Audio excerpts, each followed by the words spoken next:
Saya cukup kaget tadi statement Bang Al-Kartini bahwa diajukan lagi pra-pra kedua. Berarti apa?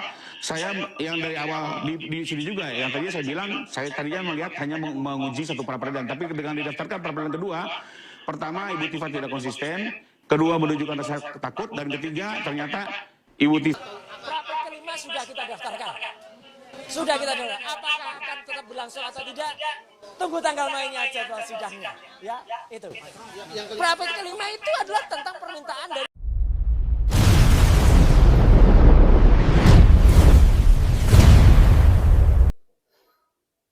Pra-peradilan lagi dan lagi. Waduh. Ini bukan serial Netflix ya, yang tiap episodenya harus ada season barunya. Ya, Roy Suryo katanya sudah masuk ke jilid kelima terkait pra-peradilannya. Sementara Bung Rifai melihat adanya rasa takut yang justru menular ke Dokter Tifa. Tapi pertanyaannya, ini strategi hukum, strategi bertahan, atau jangan-jangan strategi supaya pokok perkara jangan cepat-cepat dibuka? Nah, daripada kita ikut pusing, mari kita simak dan bedah satu persatu cuplikan berikut ini.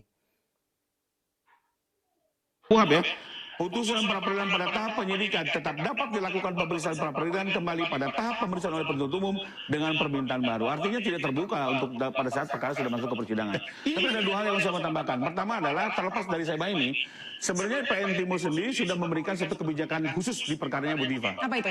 Sekalipun peranya berjalan, tapi pokok perkara pun tetap berjalan. Kita tahu kan kemarin sidang tetap dibuka. Artinya dia tidak akan dibatasi oleh adanya pra-peradilan yang diajukan. Apalagi Kata tunda itu sebenarnya bukan memberhentikan persidangan pokok perkara.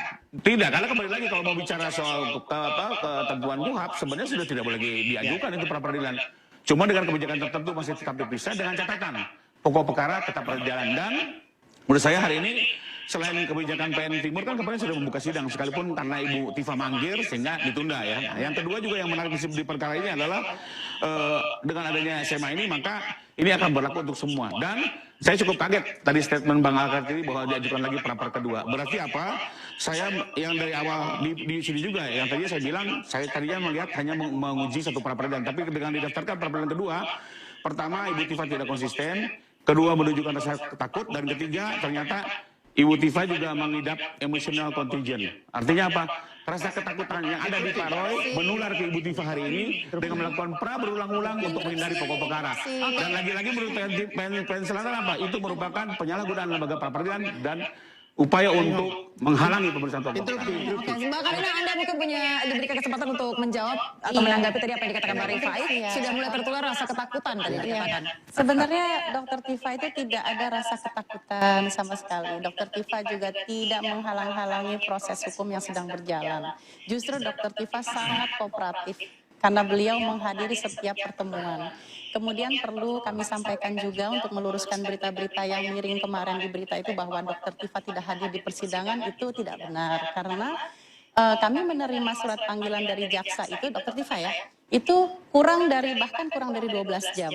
Dan sedangkan kami sedang prepare besok itu untuk sidang di Pengadilan Negeri Jakarta Selatan. Jadi kemudian bisa dilihat dalam rekaman ada yang datang tergopoh-gopoh dan segala macam itu karena kita tuh nggak siap dengan panggilan sidang itu yang mendadakan itu gitu. Dan pada saat persidangan itu Dokter Tifa sedikit terlambat karena memang ada kecelakaan di jalan tol. Jadi pada saat itu dibubarkan Dokter Tifa tuh ada di pengadilan. Padahal kan seharusnya persidangan itu kan menunggu hadirnya terdakwa. Misalnya contoh dalam kasus pidana lain ketika ada tahanan kejaksaan kan ditunggu apakah terdakwanya sudah sampai atau belum gitu kan. Nah pada saat persidangan yang kemarin ketika dibuka jam 9 kemudian ditanya apakah Ibu Tifanya sudah ada atau belum, tanpa menunggu konfirmasi langsung ditutup persidangannya gitu. Padahal pada saat kami Berarti apa itu sama dengan artinya tidak hadir atau terlambat atau apa?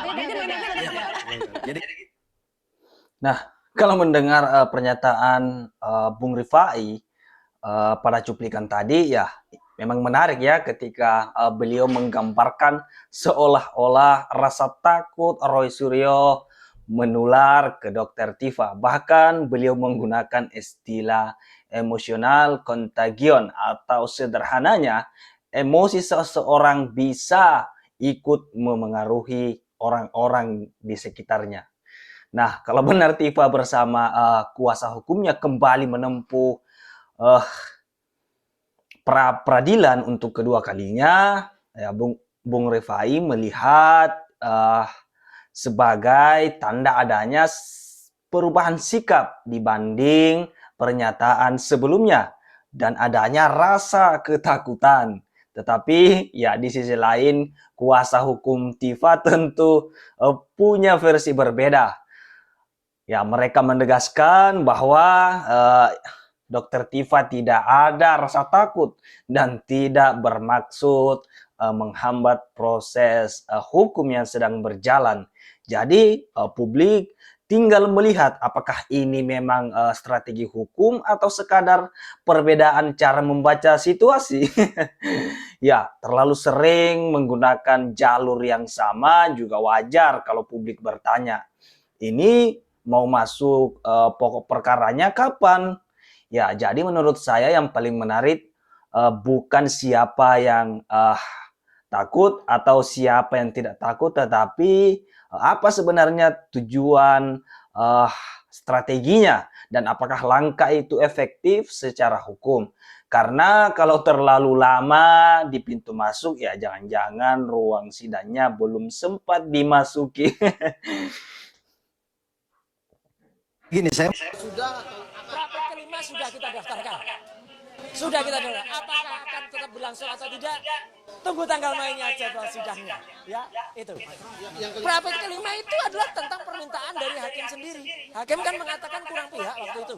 Dari kita tambahkan. Nah, kalau kurang kita tambahi. Waktu itu ganti rugi kan. Ganti rugi perapit ketiga itu amanah dari perapit pertama. Perapit pertama kita disuruh membuat ganti rugi. Oke, kita buat di perapit ketiga. Perapit ketiga ditambahkan pihak. Oke, kita tambahkan di perapit kelima. Jadi kalau ini ditolak, ya lucu juga, ya. Dia yang minta, kau yang memulai, kau yang mengakhiri. Oke, ya. Satu, ya hanya cukup satu. Ya, dari Kementerian Keuangan yang dibela. Oke, ya. Kementerian Keuangan yang di itu ya. Kalau ada pendapat dari masyarakat silakan. komentar juga ya. Nah, kalau benar tim hukum Roy Suryo kembali mendaftarkan pra-peradilan jilid kelimanya dengan menarik Menteri Keuangan sebagai pihak termohon. Ya, ini menunjukkan bahwa perkara tersebut masih terus mencari bentuk dari sisi hukum acaranya. Sebelumnya, menurut uraian yang disampaikan dalam pra-peradilan ketiganya, yaitu gugatan ganti rugi pada pra-peradilan jilid 3 dinyatakan NO atau tidak dapat diterima. Nah, karena persoalan kurang pihak, sekarang Kemenkeu dimasukkan. Artinya ada upaya memperbaiki konstruksi gugatan agar bisa kembali diuji. Ya, tetapi disinilah pertanyaan kritisnya. Kalau sudah sampai jilid kelima, publik tentu ingin tahu kapan masuk ke substansi. Ya, karena kalau setiap ada kekurangan kemudian diperbaiki dan diajukan lagi, ya secara prosedural memang bisa menjadi bagian dari strategi litigasi, tetapi dari perspektif publik ya serialnya mulai terasa seperti pra-peradilan the never ending story. Jadi bukan soal boleh atau tidak boleh menggunakan hak hukum, melainkan apakah strategi tersebut benar-benar membawa perkara menuju kepada penyelesaian atau justru membuat semua pihak semakin lama menunggu bab utamanya. Dari Pak Jokowi ya. Dengar nggak komentarnya Pak Jokowi? Banyak kan komentar beliau tentang kampanye. Enggak, yang soal ini, soal persidangan Dr. Tifa itu. Ya. Jadi Apa yang komentar beliau ya? kalau yang saya dapat sih itu ya, kenapa nggak gini? Kalau memang merasa yakin dengan dengan ijazah saya merasa yakin bahwa ijazah saya palsu lah, kurang lebih seperti itu ya. Ini menurut ini ya sependek pengetahuan saya tuh kurang lebih beliau kalau memang yakin ijazah saya palsu, kenapa nggak berani untuk sidang pokok loh? Siapa bilang saya nggak berani? Yes. Saya di awal ketika sudah terjadi pelimpahan tanggal 22 Juni 2020 kan saya siap sidang. Yes. Tapi kenapa saya mesti prapit? Karena memang ada beberapa hal yang harus dibereskan dulu. Kalau pertanyaannya dibalik, kalau memang yakin punya ijazah asli, datang dong ke pengadilan. Makanya atau Kenapa tidak pernah datang di sidang-sidang pengadilan lain di sudah berulang kali. Bisa tanya gitu juga ya, Dokter Ya, Tifa? makanya kan misalnya saya balik aja di sini ya, kesempatan di sini saya sampaikan kepada yang saya hormati Pak Joko Widodo. Kalau memang Bapak merasa yakin ijazahnya palsu, kenapa sih membiarkan anak bangsa ini berkecamuk dengan segala macam? Ijazahnya asli. Iya, kenapa Bapak tidak menggunakan sisi kenegarawanan Bapak untuk menunjukkan dengan arif, ini loh ijazah saya Bu Tifa. Sudah ya, kita sudah ini ijazah saya kan begitu ya. Kenapa Anda mesti membiarkan segala sesuatu APBN mesti keluar barangkali mungkin miliaran ya dari sejak proses laporan polisi tanggal 30 April 2025 sampai dengan hari ini gitu loh, menguras seluruh energi masyarakat sampai di level bawah, menguras perhatian dari para pemangku kebijakan stakeholders, ngabisin waktu dan energi kita gitu kan. Kegaduhan ini sebenarnya bisa dikendalikan Betul. kalau ada kebijakan, kebajikan, dan kenegarawanan. Iya, misalnya Pak Jokowi datanglah ke Jakarta bertemu dengan kita. Ini loh Pak hasil penelitian kami misalnya. Nah, Bapak klarifikasi dong misalnya gitu. Oh ini jasa saya kan selesai di meja begini aja kan. Jadi itu yang disebut dengan obstruction of justice itu masih bisa sebenarnya. Iya kan makanya untuk apa menggunakan perangkat hukum yang kemudian dirusak kan. Oke. Iya kan gitu. Teman-teman, ini cara kami menjaga kewarasan. Dokter Tifa terus menyuntik dirinya dengan kewarasan. Dia tidak selesai dengan menghadapi tekanan proses peradilan, tapi sudah mulai masuk dengan tema baru, kontroversi vaksin. Ya ini perjuangan saya berikutnya. Jadi maksud saya adalah hijrah itu hijrah dari isu ijazah, hijrah ke perjuangan yang berikutnya. Tapi yang lebih penting adalah ikuti terus proses persidangannya, karena dengan begitu Anda sedang memelihara etos, elan, dan spiritualitas untuk terus-menerus menegakkan keadilan. Putusan tanggal 21 Agustus, hari Jumat di Pengadilan Negeri Jakarta Selatan. Insya Allah Putusan Jumat pra-peradilan. berkah. Iya. Insya Allah Jumat berkah. Insya Allah. Sampai ketemu lagi ya. Assalamualaikum warahmatullahi wabarakatuh. Nah, pernyataan Dokter Tifa ya terkait ya Pak Jokowi tunjukkan saja ijazahnya, selesai. Ya, kedengarannya memang sederhana ya. Masalahnya persoalan ini sudah berkembang menjadi tuduhan serius mengenai keaslian ijazah tersebut.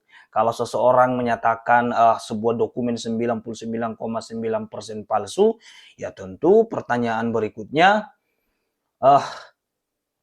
sederhana juga. Ya, dasar ilmiah dan buktinya untuk tuduhan itu apa? Jangan sampai ya logikanya dibalik. Yang menuduh malah meminta pihak yang dituduh terus-menerus membuktikan dirinya tidak bersalah. Ya, apalagi Pak Jokowi kemarin sudah pernah menyampaikan ya kurang lebih ya kalau yakin ijazah itu palsu silahkan masuk ke dalam pokok perkara, jangan berhenti di pra-peradilan. Nah, ini yang menarik ya. Kalau memang merasa punya bukti kuat, ya mari diuji di forum yang memang tepat untuk menguji substansinya. Karena kalau setiap kali mendekati pokok perkara, kemudian balik lagi ke pra-peradilan, ya publik bisa bertanya, ini sebenarnya mau membuktikan ijazah atau memenangkan babak pra-peradilannya? Aduh, kacau. Ya jadi kalau memang yakin 99,9% palsu ya, jangan cuma yakin di depan kamera, buktinya juga harus siap untuk diuji. Bahwa itu dilakukan berkali-kali, itu strategi litigasi.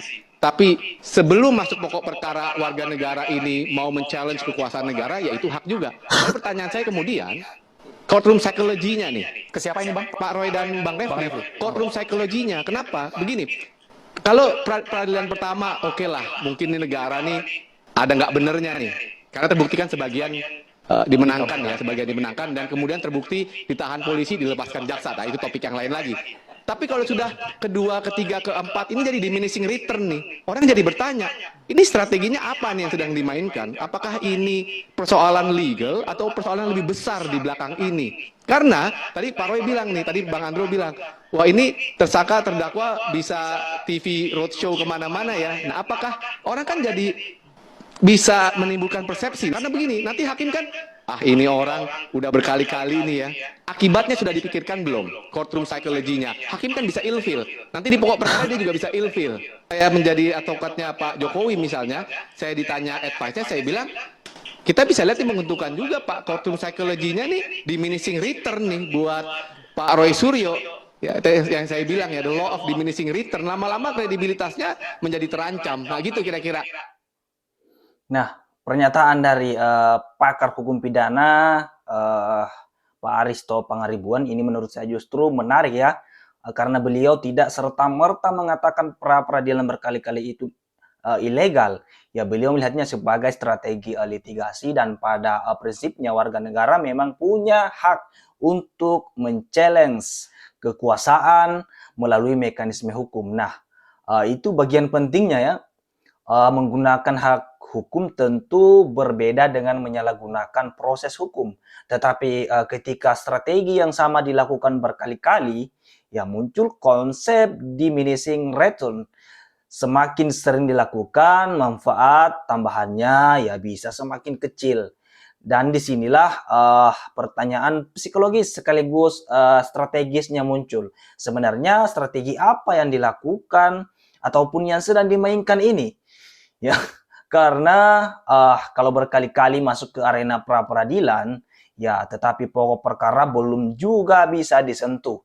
Wajar kalau hakim maupun publik mulai bertanya-tanya. Ya bahkan Pak Aristo tadi menyebutkan kemungkinan hakim bisa semakin ilfil.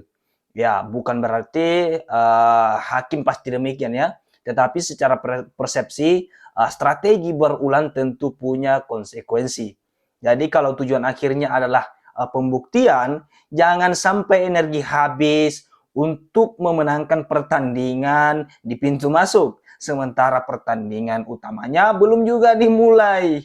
Ya, pra-peradilan itu alat, bukan tujuan akhir. Oke, sahabat Klakson 98, terima kasih yang sudah menonton dan menyimak dari awal sampai akhir. Sampai jumpa kembali di video reaksi berikutnya.